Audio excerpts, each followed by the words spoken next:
Roman Reigns new world heavyweight ചാമ്പ്യനായി മാറി. Brock Lesnar WWE നിന്നും റിട്ടയർ ചെയ്തു. ഒരു കിഡിലൻ ലാഡർ മാച്ച് നടന്നു. ഫിൻ ബാലറിന്റെ ഡീമൻ കിങ് ക്യാരക്ടർ ഒരുപാട് നാളുകൾക്ക് ശേഷം തിരിച്ചു വന്നു. റെസിൽമേനിയയിൽ ഒരു 5 സ്റ്റാർ ലെവലിലുള്ള മാച്ച് നടന്നു. അങ്ങനെ ഒരുപാട് കാര്യങ്ങളാണ് റെസിൽമേനിയ ഡേ 2-ൽ നടന്നിട്ടുണ്ടായിരുന്നത്. കരയിപ്പിച്ചുകൊണ്ട് തുടങ്ങി സന്തോഷിപ്പിച്ചുകൊണ്ട് അവസാനിച്ചിട്ടുണ്ടായിരുന്ന റെസിൽമേനിയ 42ന്റെ ഡേ 2-നെ കുറിച്ച് നമുക്കൊന്ന് നോക്കിയാലോ.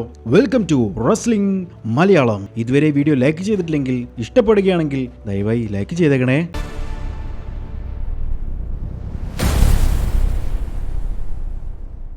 റെസിൽമേനിയ 42ന്റെ ഡേ 2 തുടങ്ങുന്നത് ബ്രോക്ക് ലെസ്നർ വേഴ്സസ് ഓബാഫെമി തമ്മിലുള്ള മാച്ചിലായിരിക്കും എന്നുള്ളത് ഓൾറെഡി അനൗൺസ് ചെയ്തതായിരുന്നു. അങ്ങനെ ആ ഒരു മാച്ച് ഒഫീഷ്യലി സ്റ്റാർട്ട് ചെയ്തു. പെട്ടെന്ന് തന്നെ സ്ക്വാഷ് മാച്ച് ആക്കിയിട്ട് അവസാനിപ്പിക്കുമോ എന്നുള്ളൊരു ഡൗട്ട് എല്ലാവർക്കും ഉണ്ടായിരുന്നു. ആ ഒരു മാച്ചിൽ ഓബാഫെമിക്കെതിരെ പിടിച്ചു നിൽക്കാൻ വേണ്ടിയിട്ട് ബ്രോക്ക് ലെസ്നർ കഷ്ടപ്പെടുന്നതെല്ലാം തന്നെ നമ്മൾ കണ്ടു. ബ്രോക്കിന്റെ പവർ മുഴുവൻ ഉപയോഗിച്ചിട്ടും ഓബാഫെമിക്കെതിരെ ബ്രോക്കിന് പിടിച്ചു നിൽക്കാൻ കഴിയുന്നില്ലായിരുന്നു. ഓബയെ ഒരു കോർണറിലേക്ക് എടുത്തിട്ട് നന്നായിട്ട് അലക്കിയപ്പോഴും ഓബ ബ്രോക്കിനെ ഒരൊറ്റ ഏറിന് തീർത്ത് കളഞ്ഞു. ബ്രോക്കിന് ഓബയെ ഒന്നും തന്നെ ചെയ്യാൻ കഴിയുന്നില്ലല്ലോ എന്നുള്ളതിന്റെ സങ്കടം കൊണ്ട്, ദേഷ്യം പിടിച്ചുകൊണ്ട് സ്റ്റീൽ സ്റ്റെപ്പുകളെല്ലാം തന്നെ എടുത്ത് അവിടെ നിന്നും ആർത്ത് വിളിക്കുന്നുണ്ടായിരുന്നു. പിന്നീട് ഓബാഫെമിയെ റിംഗ് സൈഡിലേക്ക് എടുത്തിട്ട് റിംഗ് പോസ്റ്റിലും സ്റ്റീൽ സ്റ്റെപ്പിന്റെ മുകളിലേക്കുമെല്ലാം തന്നെ ബ്രോക്ക് എടുത്ത് വലിച്ചെറിയുന്നത് നമ്മൾ കണ്ടു. പിന്നീട് റിംഗിലേക്ക് കയറി സൂപ്ലക്സുകളായിരുന്നു കൊടുത്തിട്ടുണ്ടായിരുന്നത്.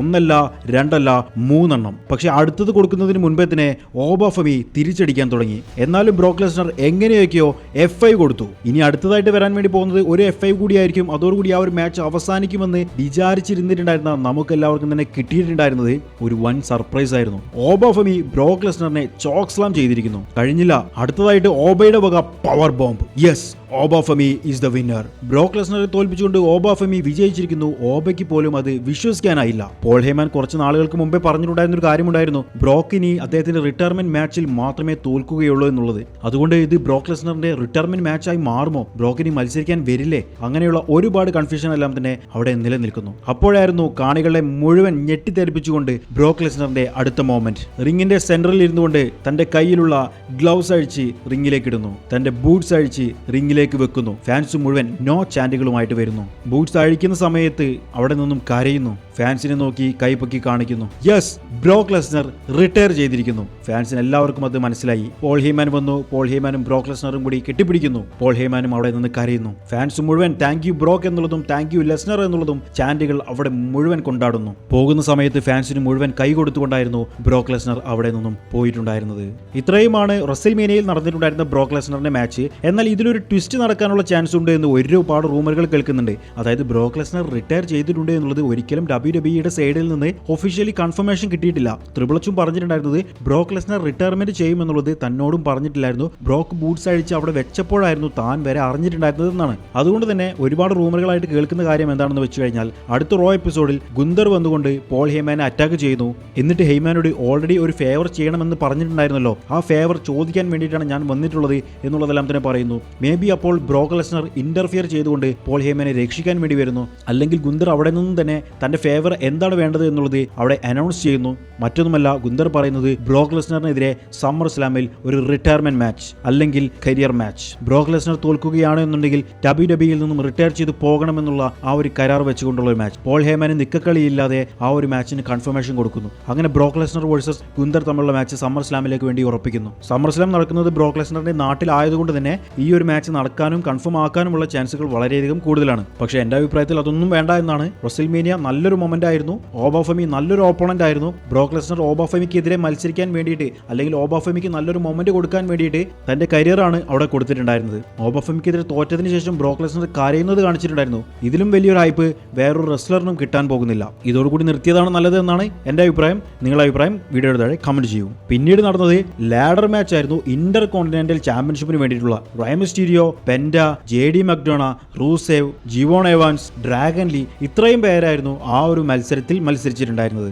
ഇതിൽ എടുത്തു പറയേണ്ട ഒരു മൊമെന്റ്, ജിവോൺ എവാൻസ് ടോപ്പ് റോപ്പിന്റെ മുകളിൽ നിന്നും ഒരു ചാട്ടം ചാടിയിട്ടുണ്ടായിരുന്നു. JD മക്ഡോണയുടെ മേലേക്കായിരുന്നു ചാടിയിട്ടുണ്ടായിരുന്നത്. ലാഡറിന്റെ മുകളിൽ നിന്നിട്ടുണ്ടായിരുന്ന JD മക്ഡോണയുടെ. അതുപോലെ ലാഡർ ലാഡറിന്റെ അകത്ത് പെട്ടിട്ടുണ്ടായിരുന്ന ഡ്രാഗൺ ലീക്ക് ഒരു 619 റേ മിസ്റ്റീരിയോയുടെ സൈഡിൽ നിന്നും കൊടുത്തിട്ടുണ്ടായിരുന്നു. പിന്നീട് പെന്റയുടെ തലയിലേക്ക് ചാടിയിട്ടുണ്ടായിരുന്ന മിസ്റ്റീരിയോയെ പെന്റെ എടുത്ത് എറിഞ്ഞിട്ടുണ്ടായിരുന്നത് ഏപ്രോണിന്റെ മുകളിൽ നിന്നിട്ടുണ്ടായിരുന്ന റൂസേവിന്റെ മുകളിലേക്കായിരുന്നു. അങ്ങനെ റൂസേവും റേ മിസ്റ്റീരിയോയും കൂടി നേരെ ചെന്ന് വീണിട്ടുണ്ടായിരുന്നത് ഒരു ലാഡറിന്റെ മുകളിലേക്കും. അങ്ങനെ ലാഡർ പൊട്ടി രണ്ടുപേരും നിലത്ത്.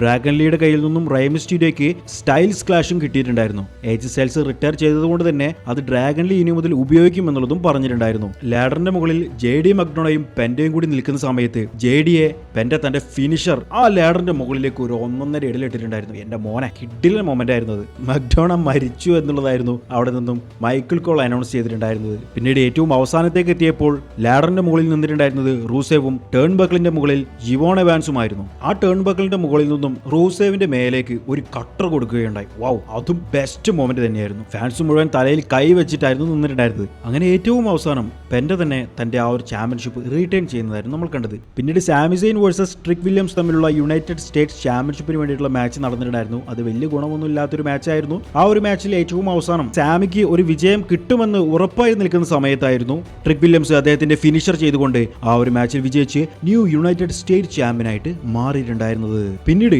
Demon king Finn Balor versus Dominik Mysterio തമ്മിലുണ്ടായിരുന്ന മാച്ചായിരുന്നു. ഡീമന് നല്ല രീതിയിലുള്ള സപ്പോർട്ട് കിട്ടിയിട്ടുണ്ടായിരുന്നു. ഒരുപാട് നാളായി ഫിൻ ബാലറിന് ഇത്രയധികം സപ്പോർട്ട് കിട്ടിയിട്ട്. ആ മാച്ച് തുടങ്ങി കുറച്ചു നേരം കഴിഞ്ഞപ്പോഴേക്കും രണ്ടുപേരും റിംഗ് സൈഡിലേക്ക് എത്തി. ഡീമൻ കിങ്ങിന്റെ വക കെൻഡോ സ്റ്റിക്ക് കൊണ്ടുള്ള അടിയായിരുന്നു ഡൊമിനിക്കിന് കൊടുത്തത്. ഡൊമിനിക് അതെടുത്ത് ബാലറിനെ പിന്നീട് തിരിച്ചടിക്കുകയുണ്ടായി. കോർണറിൽ സെറ്റ് ചെയ്ത് വെച്ചിട്ടുണ്ടായിരുന്ന ടേബിളിന്റെ മുകളിലേക്ക് ഫിൻ ബാലറിനെ എടുത്തിടുകയുണ്ടായി. ബാലറിന്റെ മേലും കഴുത്തിലും എല്ലാം തന്നെ ചെയർ വെച്ചുകൊണ്ട് ഒരു 619 കൊടുക്കുകയുണ്ടായി. അത് കഴിഞ്ഞ് സ്പ്ലാഷ് കൊടുത്തെങ്കിലും ബാലറിന് തോൽപ്പിക്കാനാവില്ല മക്കളെ. ചെയർ എടുത്തുകൊണ്ട് ഡീമൻ കിങ്ങിന്റെ പുറത്ത് നല്ല രീതിയിൽ അടിക്കുകയുണ്ടായി. പക്ഷേ അതേപോലെ തന്നെ ഡീമൻ കിങ് എഴുന്നേറ്റ് വന്നു. എന്നിട്ട് ഡീമൻ കിങ്ങിന്റെ കയ്യിൽ നിന്നും നല്ല രീതിയിൽ അടി ഡൊമിനിക്കിന്റെ പുറത്തിട്ട് കിട്ടി. ഡൊമിനിക്കിന്റെ കഴുത്തിൽ ചെയർ വെച്ചുകൊണ്ട് ഒരു ഡ്രോപ്പ് കിക്ക് കൊടുക്കുകയുണ്ടായി. ഡൊമിനിക്കിന്റെ ടേബിളിന്റെ മുകളിൽ വെച്ചുകൊണ്ട് കൂപ് ഡ ഗ്രാസ് കൊടുത്ത് ആ ഒരു മാച്ചിൽ ഡീമൻ കിങ് ഫിൻ ബാലർ വിജയിച്ചു.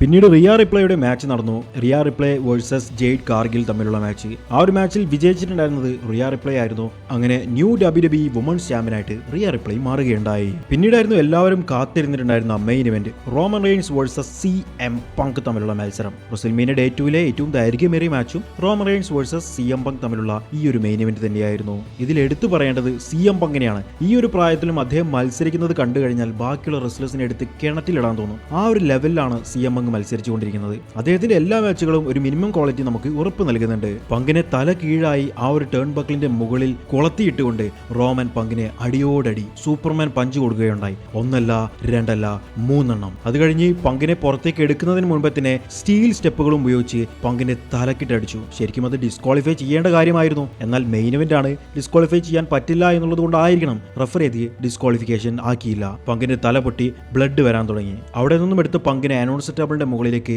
പവർ ബോംബ് ചെയ്തു. റിംഗിൽ കയറി പങ്കിനെ സ്പിയർ ചെയ്യാമെന്നുള്ളതായിരുന്നു റോമന്റെ പ്ലാൻ ഉണ്ടായിരുന്നത്. എന്നാൽ റിംഗിൽ കയറി ഉടനെ തന്നെ പങ്ക് റോമനെ ഗോ ടു സ്ലീപ്പ് ചെയ്തു. പക്ഷെ പിൻ ചെയ്ത് വിജയിക്കാനായില്ല. റോമന്റെ വക സ്പിയർ കിട്ടി, പക്ഷെ റോമൻ വിജയിച്ചില്ല. പങ്കിന് ശരിക്കും വയ്യാണ്ടായിട്ടുണ്ട്. ഈ ഒരു അവസരം മുതലെടുത്തുകൊണ്ട് റോമൻ ഗോ ടു സ്ലീപ്പ് പങ്കിന് ചെയ്യാൻ വേണ്ടി ശ്രമിച്ചു. എന്നാൽ ആ ശ്രമം വർക്കായില്ല. പങ്ക് സൂപ്പർമാൻ പഞ്ച് ചെയ്യാൻ വേണ്ടിയിട്ട് കോർണറിൽ വന്ന് നിന്നു. യെസ്, സൂപ്പർമാൻ പഞ്ച് കൊടുത്തു. പങ്ക് വിജയിച്ചില്ല. അവിടെ നിന്നിട്ടുണ്ടായിരുന്ന ഫാനിന്റെ കഴുത്തിൽ നിന്നും ഉലാഫാല എടുത്ത് കഴുത്തിലിട്ട് കൊണ്ടുവന്ന് സ്പിയർ ചെയ്യാൻ വേണ്ടി കാത്തിരുന്നു. സ്പിയർ കൊടുക്കാൻ കഴിഞ്ഞില്ല.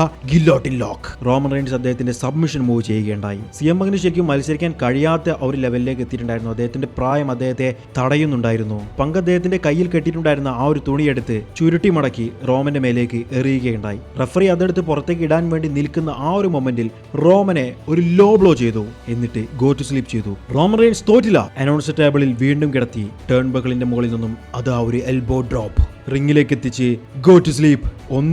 രണ്ടാമത്തെ ഗോ ടു സ്ലീപ്പ് ചെയ്യാൻ വേണ്ടിയിട്ട് പങ്കിന് കഴിഞ്ഞില്ല. പങ്ക് അവശനായി നിലത്തേക്ക് വീണു. പക്ഷെ എന്നാലും വിട്ടുകൊടുക്കില്ല എന്നുള്ള രീതിയിലായിരുന്നു പങ്ക് അവിടെ നിന്നും മത്സരിച്ചത്. റോമന്റെ വക കിൻഡൽ സ്പിയർ. പങ്ക് തോറ്റു കൊടുക്കുന്നില്ല. മരണം വരെയും പോരാടുമെന്ന് പറയുന്നത് ഇതാണ്, ഒരു കിൻഡൽ സ്പിയർ. ഏറ്റവും അവസാനം റോമൻ റോപ്പിൽ നിന്നും അങ്ങോട്ടും ഇങ്ങോട്ടും ഓടി ഒരു ഗഡാഗഡിയൻ spear. Yes, Roman Reigns is the winner. Roman അങ്ങനെ ന്യൂ വേൾഡ് ഹെവി വെയ്റ്റ് ചാമ്പ്യനായി മാറിയിരിക്കുന്നു. ഇനി നാളെ നടക്കാൻ വേണ്ടി പോകുന്ന റോ എപ്പിസോഡിൽ എന്തായിരിക്കും എന്നുള്ളത് അറിയില്ല. എന്തായാലും നമുക്ക് കാത്തിരിക്കാം. കിഡിലൻ ഷോ ആയിരുന്നു ഡേ 2. നിങ്ങളുടെ അഭിപ്രായം വീഡിയോയുടെ താഴെ കമന്റ് ചെയ്യൂ.